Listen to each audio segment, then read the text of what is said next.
they're still saying 3:32.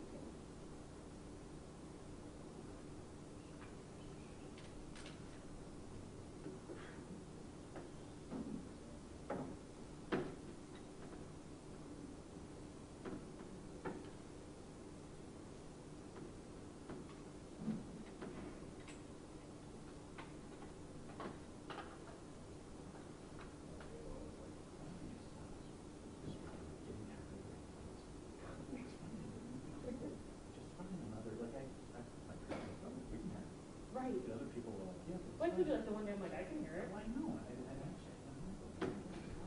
Some people are just gonna always find Well, ways to exactly. complain. Can you give a tissue box? Oh, right. Very high tech. Nothing but the box.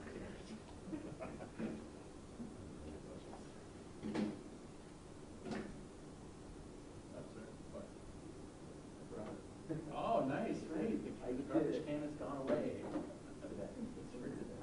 You brought a light stand or I'm talking to today. You're right. Yeah. We're back in the game. Yep.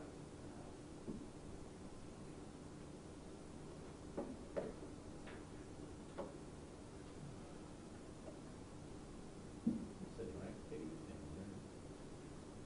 Probably not. Oh, you're not? Okay. No. I have to go back to my little hole. All right. Yeah, she's got. Doesn't run itself. Right.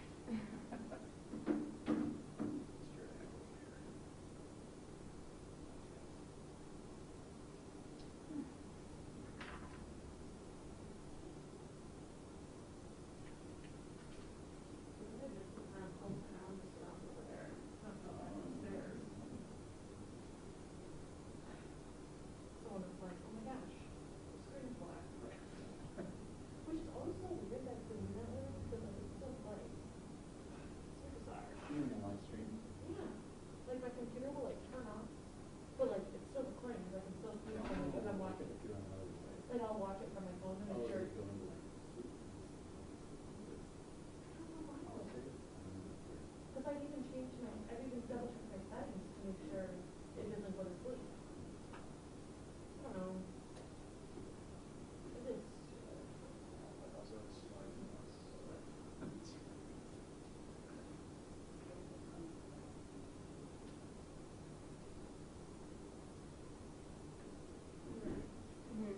All right, just come in.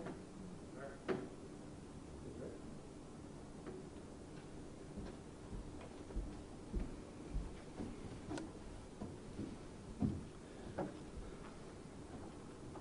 this a good spot? Perfect. All right. Maybe one half step over. There you go. Perfect. Okay, good afternoon, everybody. My name is Frank Haney. I'm the Winnebago County Board Chairman. I'm joined again by Dr. Sandy Martell, Public Health Administrator for Winnebago County, and Rockford Mayor Tom McNamara. I have very brief remarks today before I turn it over to Dr. Martell for the public health update. A little bit of good news. Continue to see a positivity rate that is around 9 or 10%, which means out of every 100 cases, 100 tests, 9 or 10 are positive, and that's about a much better percentage than even a month ago. The hospitals continue to have capacity, availability. That's very positive. We have moved successfully from phase 2 to phase 3 and look forward to, if all continues to go well, moving to phase 4 in just a few weeks. You know, people can safely and responsibly move about a lot more in this community than just a short while ago. But with that comes the need to remind folks what we've been talking about for many weeks and several months now, is this idea that our citizens and our residents are very much responsible for helping us contain the spread of the coronavirus. The idea that just because we go from one phase to another, we still need to adhere to basic social distancing, wearing masks, doing things that even if a little bit convenient, as more and more opens up, they are even more important as we're moving about more in town than a very short while ago. You know, it concerns me that we all want to get going and we are moving in a very positive direction, but we do need to point out a couple things. There are a few states that opened up a little bit before we did that are seeing some increases in cases. That is worth noting, and it's another reminder to be vigilant in social distancing. It is concerning when I read that folks doing modeling and public health and medical experts around the country are predicting through their modeling a significant amount of deaths to increase over the next few months before what could be a second wave of coronavirus. I'm not here today to be negative. I'm excited about the progress that we have made, the hard work that's been done. I think it's been very positive, and I'm excited to see us move into phase 4 in a very short amount of time, in just a few weeks. But I also have a responsibility to reiterate that which we've heard Dr. Martell, the mayor, and many folks reiterate time and time again, is that the coronavirus does not take a summer vacation. And just because we're able to go places we couldn't before, please keep that as top of mind. We also see studies and statistics that consumer confidence is tied to feeling safe. So when folks go into establishments that opened just a short time ago and they see the mitigation measures around preventing the spread of the coronavirus in place, they have more confidence. And if they have more confidence, they are going to stay, they are going to spend more money, and they're going to come back. And so we all have a role to play in that. And that is important, that as we open up in a manner that is in the best interest of everybody. So with that, I'll turn things over to Dr. Martell. Just want to take a minute to thank her for her hard work. There's a lot you see in the community, and there's a lot you don't get to see behind the scenes. And I appreciate her leadership during a very challenging time. And because of some good, hard, early work, we've made some progress. I want to see that keep going. Thank you.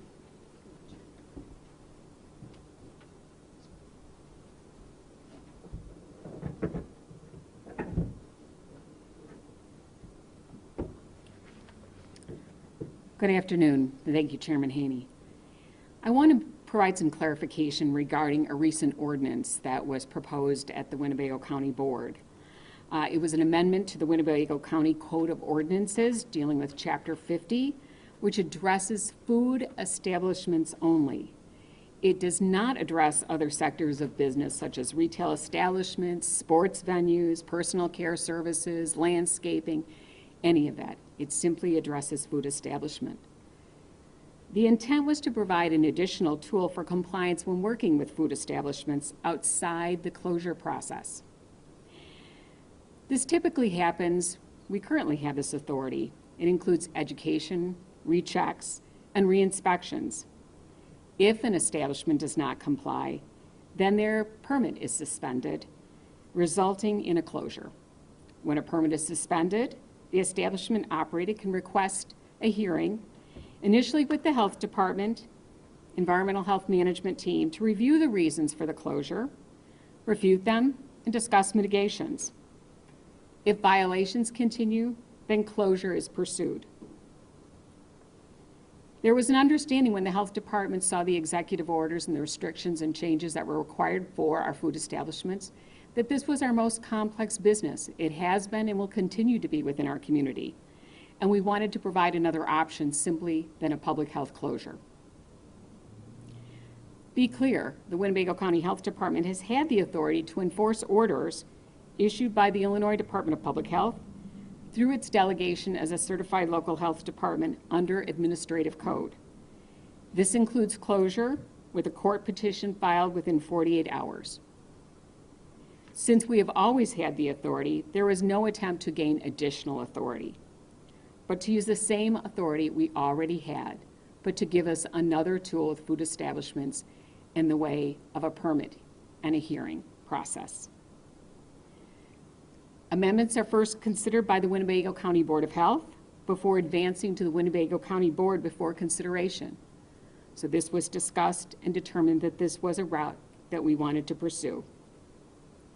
Additional emergency rules, section 690.40, pandemic or epidemic disease emergency provisions, were enacted to address compliance with restrictions issued by the Illinois Department of Public Health for all establishments, including food.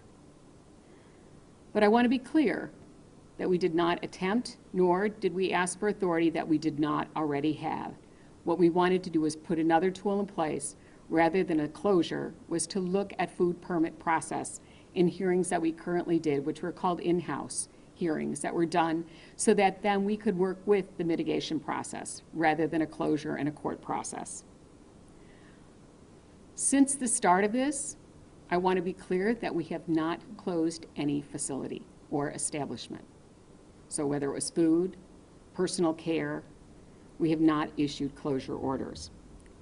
So there, I want to commend all of our businesses and food establishments within Winnebago County for their adherence to the restrictions and working to develop those community-wide standards. Through those working groups, we brought those teams together to put together what we said was going to be our community standard. Yes, we looked at DCEO guidance. Yes, we looked at, Illinois Department of Public Health and CDC, but we came together as a community. And through these efforts, no establishments have been closed. Furthermore, more importantly, through their efforts, the spread of infection within Winnebago County as we have reopened has been minimal. So when we come back to why do ordinances and closures exist, it's to protect the public health.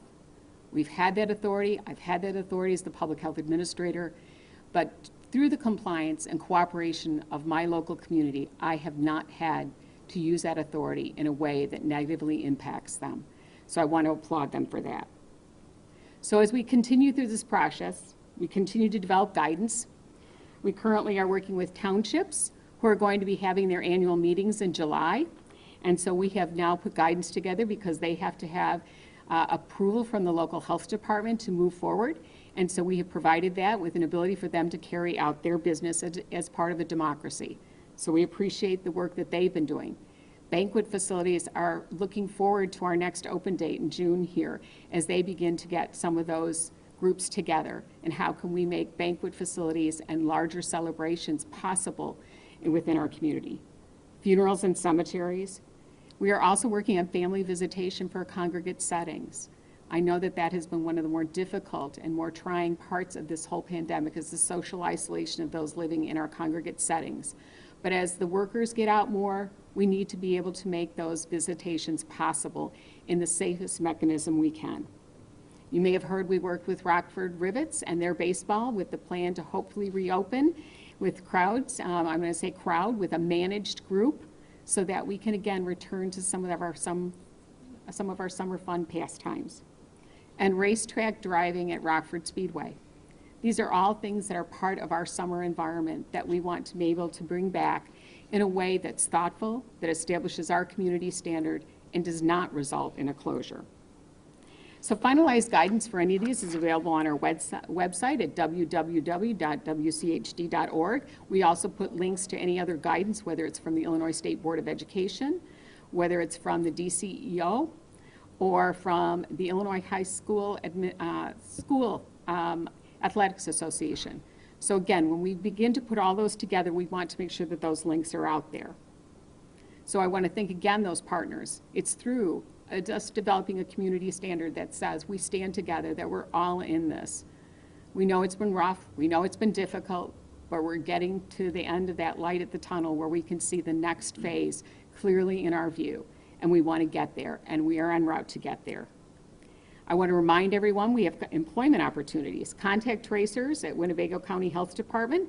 These are full-time temporary positions. They will include benefits, including health, dental, IMRF, vacation, and sick time. We wanted these to be positions that could grow for individuals.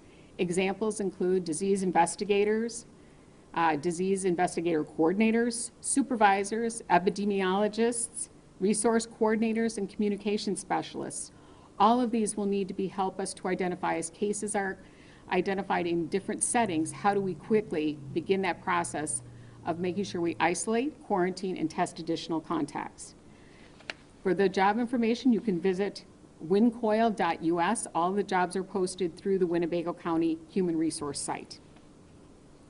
So as the chairman alluded to, and as it's been talked about all weekend, and as we've looked forward to, Phase 4 is anticipated to start June 26. Again, as we come forward to that, we still need to go slow. We anticipate more infections as we get out more. Many of the individuals who have had antibody testing have reported that they don't have them in their system. And so that means that this novel virus has not been around all of us because we've been doing the right thing. We wanted to be in step with federal guidance, including the President's plan for reopening, the Centers for Disease Control, and state guidance. 28 days, which seems like an eternity as we come out of this, reflects 2 incubation periods, or 2 14-day periods. And it seems like a long time, but we are almost at the end of this second incubation period as part of phase 3, which is why you just can't suddenly open back up, because we've had one where our cases are starting to go down, and we have even fewer cases today that we'll report. And I think I've said before, I don't want to have to close back up. I don't want to have to shut things back down, even in a phased approach. I want to be able to reopen in a much more phased approach. So how do we coexist with this COVID-19? We've got to wear face coverings and masks. That's source control, right? We talked about it protects me and it protects others because they are also wearing masks so that we are not exchanging. Social distancing, frequent hand washing, frequent cleaning of touch surfaces. And remember, I must remind people as you come back out, staying home if you are sick. That is still something that is kind of out there, and I hear people say, well, you know, I can go to work if I just have a cough or a cold. No, you need to stay home if you're sick. We need people to understand that, even as we come out of this. And I'm going to say something that really is, we need to be intentional about getting out. We want to limit our contacts and new exposures. That doesn't mean that we can't have fun. It doesn't mean that summer is over. Maintain your social distancing. Consider how long you're going to be in contact with someone, how long you're going to be there for. Limit your contact with vulnerable populations. So if you're going to visit someone who has a health condition, spending time with them, but quality time, and making sure that that's not the same day that you've exposed yourself in other ways and contexts. Engage in outside activities as much as possible. That's not only good for COVID-19, it's good for our own social, emotional, and physical health. Practice good health habits to support your immune system. So I know summertime is a little when some of our dietary habits go off a little bit, but trying to get as much rest as you can, exercise, and eating as healthy as you can. And as we get out inside in the sun, don't forget your sunscreen, right? I mean, COVID-19 does not protect us against sunburns and sun, exposure, so make sure. Look for our businesses that have signed up for the Clean Hands Open Doors. That tells you that they have committed to the highest standard within our community, making sure that it's a safe experience for both their employees and the customers and people that they serve. And I want to make sure that everyone knows to enjoy your new freedom. Get out, enjoy the beautiful things that this region has to offer, but be intentional about what that is. And remember, it's not only you that you're protecting, it's those that you're encountering that you're also protecting. So think about that and be intentional, but have fun and enjoy getting out and doing something that you haven't done in a while. So the good news on numbers, we are reporting a total of 9 new cases today for our total case count of 2,774. But with that same case count, we are announcing 7 additional deaths.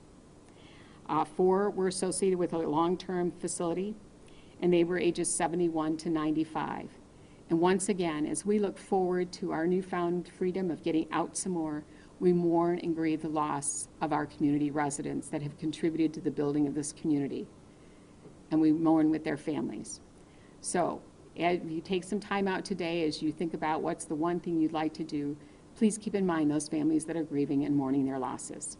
So with that, I will turn that over to Mayor McNamara for his remarks.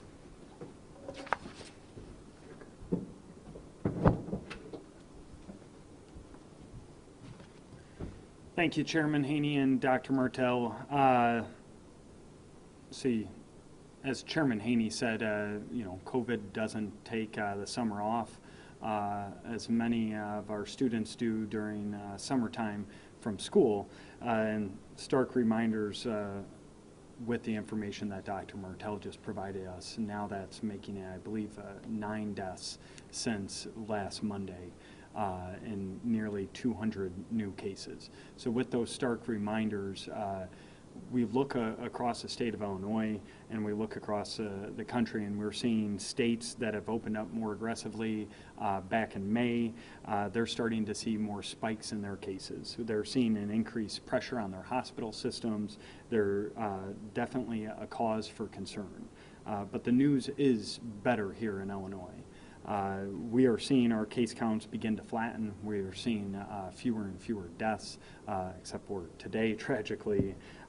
We have a strong healthcare system and healthcare resources at our disposal at this time, and we are well on our way to broadening our reopening with phase 4. However, as our public health news is getting better each day, our business sector is still struggling to reopen. At the city, we're continuing to work with our businesses to reopen and begin that recovery and assist them in any way that we're able. A number of the programs that we've already instituted have had a positive impact on them, from the Small Business Rapid Response Fund to the Small Business Loan Pool Program.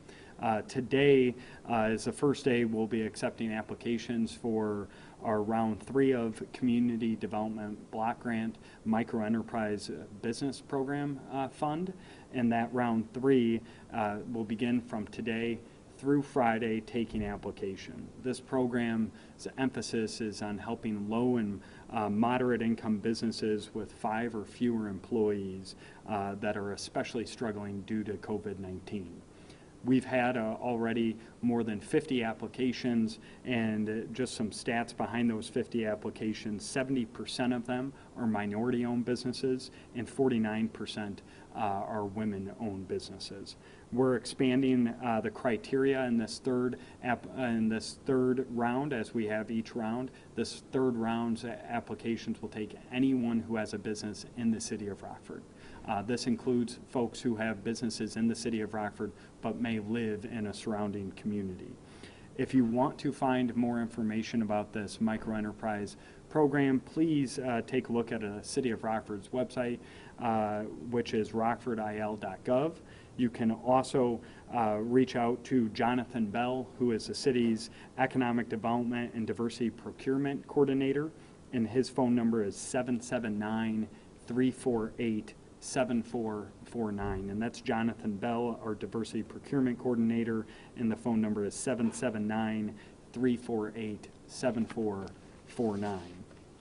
Finally, as we work to continue to help our businesses, we're also incredibly thankful that we have programs such as the Summer Food Service Program to support our children and families during the summertime.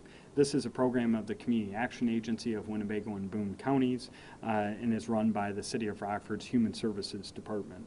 Residents who are under the age of 18 can get free healthy meals at our supervised sites, such as parks, churches, playgrounds, and community centers in Winnebago and Boone counties. Depending on the site, you can get a lunch, you can get a dinner or a snack, and some sites will even offer supervised children's activities. This is an important program, when we think about normal times, but it's even more important and vital to our community during COVID-19. I really want to just say I appreciate all the work of so many different entities and organizations that have come together to make this program possible. And to find a site, there's a number of easy ways to do so. To find a site, you could text FOOD IL to 877-877. That's FOOD IL, and you can text that to 877-877. You can also visit summermealsillinois.org, and you can also call 1-800-359-2163. That's 800-359-2163. And lastly, you can certainly always visit the City of Rockford's website. So while we're seeing signs of progress regarding COVID-19 in our area, I really think now's the time that we need to continue to be smart, be focused, and we absolutely have to be vigilant about the work that has helped us get to the point that we're at. We're now 11 days away from phase 4, and we got here collectively, all working together. So please continue to wash your hands, continue to wear your face coverings, and where possible, please continue to practice social distancing. And with that, I think we'll open it up to questions. Dr. Martell, Mayor McNamara just ended there talking about the progress that not only Winnebago County, but the state of Illinois has seen, in particular, one graphic by Fortune magazine showing that Illinois has a strong decrease in positive cases. Can you just talk about maybe why Illinois is like one of those areas that has seen a really good decrease or a really strong decrease in COVID-19 cases as opposed to the rest of the country? The question was, why do we think Illinois is seeing a decrease in positive cases? Well, I think, first of all, we talked about this phased approach. And, I think the All In for Illinois, All In 815, community members, it was rough and it was tough. There is no doubt about it. It was hard. We went in and we stayed in as much as we could. And yes, if we say, yeah, we're some breakouts now and then, but the important thing was people got the message. And when we talk about, the businesses, they also did it. And, as we look at how they come back out and how do they recover and how do they get the customers back in, how do they get their employees back in, the confidence that's needed. That's why when we talk about going slow, we can't risk that, right? Because to have them have to go back and retreat. I was reading about in other states, retreat back, and I thought to myself, can you imagine if I had told you, you can open tomorrow, and all of a sudden I'm telling you, you have to not open. You've called your employees and you've got your supplies and you are ready to go. You've sanitized, you've put up your plexiglass, you've changed all your procedure. The cost of that, not only in, I'm going to say, in the hard economic capital cash, but also the emotional part of this. People need to be able to move forward. And I think our phased approach in the state of Illinois, while others have fought it hard and aggressive, and why can't we be like Wisconsin or another neighboring state where they don't have it? And I want to come back and say it's through all these actions, and as the mayor said, through our collective actions, that has ramped down that infection rate. And that's why intentional, vigilant, we got to keep at it. We can start coming out, we can start doing positive things, we can start seeing our revitalization of various areas, but it's intentional on all of us, and incumbent on all of us to do it the right way. What will phase 4 look like for our community? Phase 4 starts group gatherings up to 50, not 100, up to 50. We begin to start to see capacity for some of our indoor venues, things like bowling alleys and I'm going to say the arcades and some of the other kinds of activities. We talked a little bit about baseball and some of that, and the speedway and some of the outdoor air activities where they've got more of a congregate type setting, with the idea that we're starting to, again, gradually open that back up. We're not going from 10 to 1,000, right? Think about, I say, in a contact, I've met 10 new people, 10 different families, right? And you all go back to your families and your households and those exposures of the 10 of us. Now we're starting to open that back up to 50. Our hospitals are able to care for us if we should become ill. We've got testing capacity if we become symptomatic and need a test at any point to get tested. So again, it's that being intentional, right? So the day that I'm going to be with all of you is not the day I'm going to go plan to visit my parent who may be in a vulnerable situation. So again, we're going to start to see some of that relaxing. We have group homes for adults with disabilities. We'll start to see some opening there for them to have visitors and be able to enjoy some of the activities with their families.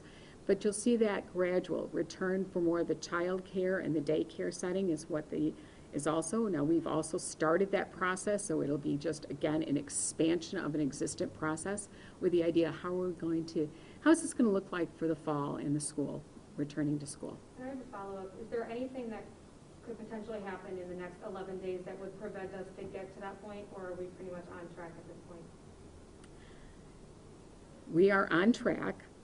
If everyone decided to go and get a mass exposure and we all became ill, and we overwhelmed our hospitals, that would be the way that we would step back. But I think as a region and as a state, yeah, we're having some struggles here and there. We are moving forward. Some states don't require facial coverings or masks. We do.